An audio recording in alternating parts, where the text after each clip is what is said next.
10월 2일 토요일 나를 깨워준 7분 플러스 아침을 여는 기도로 시작합니다.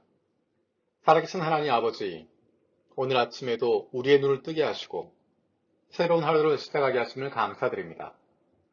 우리를 자녀 삼아주신 하나님의 은혜로 감사하고 우리의 왕 되신 하나님으로 인해서 든든하게 살아갈 수 있게 하심을 감사드립니다. 우리가 세상에 던져진 존재가 아니라 하늘과 땅을 지으신 하나님의 사랑받는 자녀임을 다시 한번 기억합니다. 우리 삶 속에 하나님의 자녀임을 날마다 경험할 수 있게 하시고 그로 말미암은 담대함과 넉넉함이 날마다 넘치게 하여 주옵소서. 코로나와 수재와 또 여러 가지 문제들에 대해서 수고하고 있는 이들을 불쌍히 여기시고 새 힘을 얻게 하여 주옵소서. 정부 관리들과 지도자들이 국민들을 불쌍히 여기고 두려워하는 마음을 가지고 일들을 대할 수 있게 하여 주옵소서. 그들의 결정으로 인해서 국민들이 어려움을 겪지 않도록 보호하여 주시길 원합니다.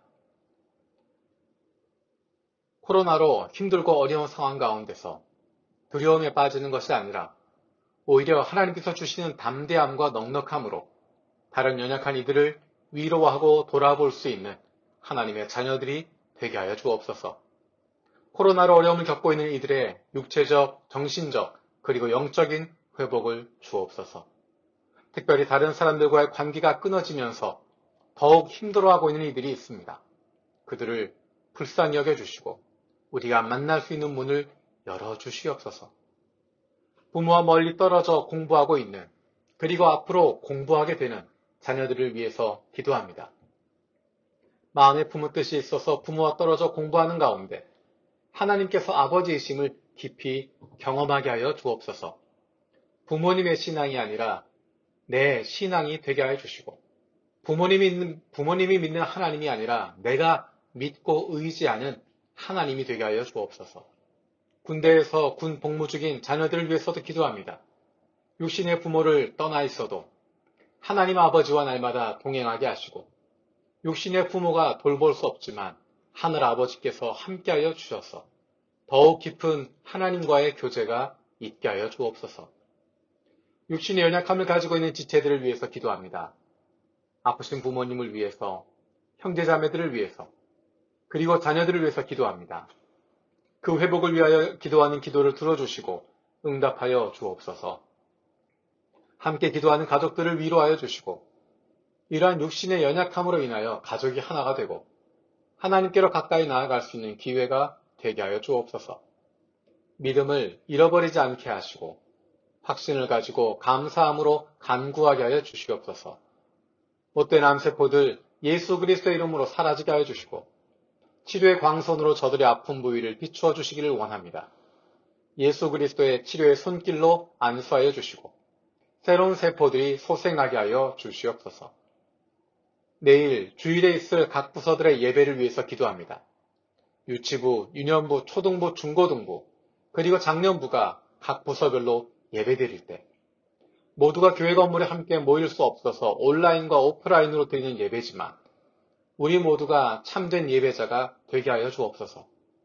영이신 하나님께 영과 진리로 예배할 수 있게 하시고 특히 우리 자녀들이 영상을 통해서 드리는 예배 가운데서도 집중할 수 있게 하시고 부모와 함께하는 예배를 통해서 신앙이 아름답게 이어지게 하여 주시옵소서. 자유롭게 모일 수 없는 상황이지만 오히려 이 시기를 잘 선용할 수 있게 하시고 말씀과 기도에 집중할 수 있는 그리고 한 사람을 돌아볼 수 있는 시간이 되게 하여 주옵소서. 감사드리고 예수님의 이름으로 기도드립니다. 아멘. 오늘 함께 읽을 리바이벌 21-22 본문은 레위기 8장에서 10장까지의 말씀입니다. 어제까지 읽었던 7장까지는 제사들에 대한 이야기였습니다. 번제와 곡식제와 속죄제와 속건제 그리고 위임제, 화목제에 대한 이야기들이었습니다. 오늘 읽을 8장, 9장, 10장에서 나오는 것은 제사장에 대한 이야기입니다. 제사장 위임식에 대해서 그리고 첫 제사를 드리는 모습 그리고 제사장의 마음가짐에 대해서 분명하게 보여주고 있습니다. 이 시간에는 10장 1절에서 3절 말씀을 같이 살펴봅니다. 레위기 10장 1절에서 3절입니다. 아론의 아들 가운데서 나답과 아비후가 제각기 자기의 향로를 가져다가 거기에 불을 담고 향을 피워서 주님께로 가져갔다. 그러나 그 불은 주님께서 그들에게 명하신 것과는 다른 금지된 불이다. 주님 앞에서 불이 나와서 그들을 삼키니 그들은 주님 앞에서 죽고 말았다. 모세가 아론에게 말하였다. 주님께서 내게 가까이 있는 이들에게 나의 거룩함을 보이겠고 모든 백성에게 나의 위엄을 나타내리라 하신 말씀은 바로 이것을 두고 하신 말씀입니다. 아론은 아무 말도 못하였다. 아멘. 지금 이 구절은 하나님께서 제사에 대한 규정들을 주시고 이제 특별히 제사장에 대한 말씀들을 하시는 가운데 나타난 것입니다. 제사장은 특별한 대우를 받습니다. 제사장이 입어야 할 옷도 따로 있습니다. 그리고 제사장이 먹는 음식에 대해서, 제사장이 하는 제사에 대해서 분명하게 이야기를 합니다. 다른 사람들보다 특별하게 많은 것들에 대한 책임을 가지고 있습니다. 그런데 지금 일어난 10장 1절에서 3절에 있는 이 사건은 하나님께서 제사장들에게 맡기시는 책임이 큰 만큼 그들이 가져야 할 자세가 어떤 것인지를 분명하게 보여주고 있습니다. 1절에 보면 아론의 아들 나답과 아비후가 제각 향로를 가져다가 불을 담고 향을 피웠다라고 이야기합니다. 하지만 뒷부분에 분명하게 이야기합니다. 그러나 그 불은 주님께서 그들에게 명하신 것과는 다른 금지된 불이었다. 하나님께서 명하지 않으신 것, 하나님이 금지한 것, 그것을 가지고 나왔다라는 것입니다. 그랬더니 2절에서 주님 앞에서 불이 나와서 그들을 삼켰다. 그들은 주님 앞에서 죽고 말았다.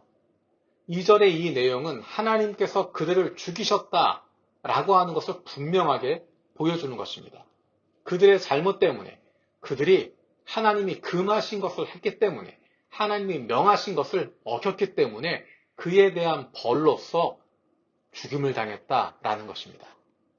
이것은 아론에게 굉장히 큰 충격으로 남습니다. 아론에게뿐만 아니라 그와 함께하는 아들들 그리고 이스라엘 백성들에게 큰 충격으로 다가오게 됩니다. 쉽게 이야기하면 만만한 것이 아니라는 것입니다. 장난이 아닙니다.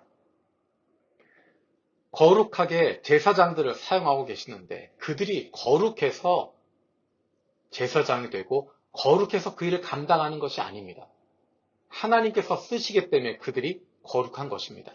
다시 이야기하면 아론이 거룩한 사람이 아닙니다. 아론의 아들들이 거룩한 사람이 아닙니다. 그들이 다른 사람들보다 우월하거나 특별한 사람들이 아닙니다.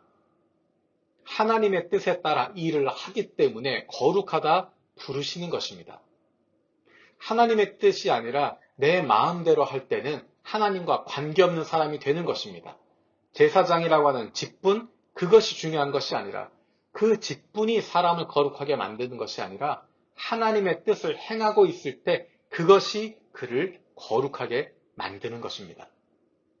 나답과 아비후는 그 아버지가 제사장이고 또 자신들이 제사장이라고 하는 것에 대해서 뿌듯한 마음을 가졌는지 모릅니다. 그리고 아마 교만한 마음을 가졌던 것 같습니다.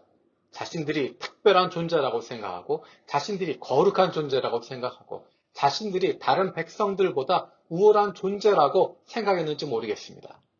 그리고 그 생각이 하나님과의 관계까지 이어집니다. 하나님이 분명히 명하신 것이 있는데 그것을 그대로 행하지 않고 금지된 불을 자기들 멋대로 자기들 마음대로 하고 있는 것입니다. 그래서 그들은 죽임을 당하게 됩니다. 하나님 앞에서 너희들은 거룩하지 못하다라고 하는 것을 보여주는 것입니다. 하나님의 일을 많이 한다고 하는 사람일수록 속기 쉽습니다. 하나님의 일을 한다고 할수록 거룩한 직분을 맡았다라고 하는 사람일수록 스스로 속을 수 있습니다. 내가 거룩한 사람이라고, 내가 특별한 사람이라고, 내가 다른 사람들보다 하나님과 가깝다고, 내가 다른 사람들과는 다르게 특별함이 있고 거룩한 사람이라고 착각합니다. 그것은 그야말로 위험한 착각입니다. 그런 교만한 마음이 들 때 하나님의 뜻이 아니라 내 마음대로 하게 됩니다. 하나님이 원하시는 것을 말하는 것이 아니라 내가 하고 싶은 말을 하게 됩니다.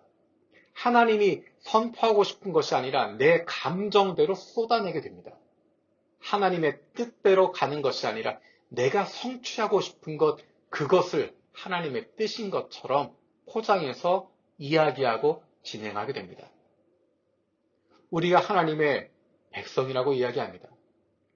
하나님의 거룩한 백성이라고 이야기하는 것은 우리가 거룩한 사람들이어서 하나님의 거룩한 백성이라고 말하는 것이 아닙니다. 거룩하신 하나님의 백성이기 때문에 우리를 거룩하다 불러주시는 것입니다. 다시 이야기하면 거룩하신 하나님과 관계가 없으면 우리는 아무런 존재도 아니라는 것입니다. 제사장, 선지자, 예언자, 목사 모두가 하나님과 관계가 없다면 그 사람들은 아무것도 아닙니다. 하나님의 백성이라고 이야기하지만, 하나님의 자녀라고 이야기하지만 하나님의 뜻과 관계없이 살아가고 있으면, 하나님을 왕으로 모시지 않고 있으면, 하나님을 아버지로 인정하지 않고 있으면 그 사람은 이름은 하나님의 백성이고 하나님의 자녀라고 이야기하지만 하나님과 아무런 관계없이 살아가고 있는 존재들이 되는 것입니다. 하나님을 닮아서 거룩함을 가지고 살아갈 수 있는 사람들이 하나님의 마음을 가지고 하나님의 뜻을 행하며 살아갈 때 하나님이 귀하게 사용하시는 하나님의 백성들, 하나님의 자녀들이 될 수 있는데 하나님의 뜻이 아니라 내 마음대로 하느라고 하나님과 관계없이 살아가고 있다면, 그래서 이 세상 속에서 세상에 속한 사람도 아니고 하나님께 속한 사람도 아니고 그렇게 살아가고 있다면 얼마나 불행한 인생이겠습니까? 하나님의 사람들은 하나님의 뜻을 행할 때 내 마음이 아니라 하나님이 원하시는 일을 행하고 있을 때 행복하고 그 가치를 경험하게 됩니다. 하나님께서 불러주실 때, 하나님께서 일을 맡겨주실 때, 그것은 우리가 거룩하기 때문이 아니라 내가 특별하기 때문이 아니라 하나님이 우리를 사랑하셔서, 하나님이 나를 사랑하셔서 불러주시는 것입니다. 교만하지 말고 하나님이 불러주신 그 부르심 가운데 하나님의 뜻을 구하고 하나님의 마음을 닮아가며 하나님이 원하시는 그 길을 걸어갈 수 있는 것, 그것이 참된 거룩한 사람들, 하나님의 거룩한 백성들, 하나님의 거룩한 자녀들의 모습입니다. 저와 여러분들이 하나님과 함께하는 하나님의 뜻을 따라 살아갈 수 있는 하나님의 사랑받는 자녀들, 하나님의 사랑받는 거룩한 백성들 되어지고 원합니다. 내일은 주일입니다. 하나님 앞에 예배할 때 오늘 본문에서 봤던 나답과 아비후의 모습을 보면서 우리도 그런 두려운 마음을 갖게 되길 원합니다. 그 거룩하신 하나님께서 우리를 불러주셨고 우리를 자녀 삼아주셨고 우리의 예배를 받아주신다는 것입니다. 우리가 예배를 더 기도함으로 준비하고 사모하는 마음으로 예배를 기다릴 수 있는 저와 여러분들 되었으면 좋겠습니다. 주님께서 가르쳐 주신 기도로 마치겠습니다. 하늘에 계신 우리 아버지여, 이름이 거룩히 여김을 받으시오며 나라가 임하시오며 뜻이 하늘에서 이루어진 것 같이 땅에서도 이루어지이다. 오늘 우리에게 일용할 양식을 주시옵고 우리가 우리에게 죄 지은 자를 사하여 준 것 같이 우리 죄를 사하여 주시옵고 우리를 시험에 들게 하지 마시옵고 다만 악에서 구하시옵소서. 나라와 권세와 영광이 아버지께 영원히 있사옵나이다. 아멘.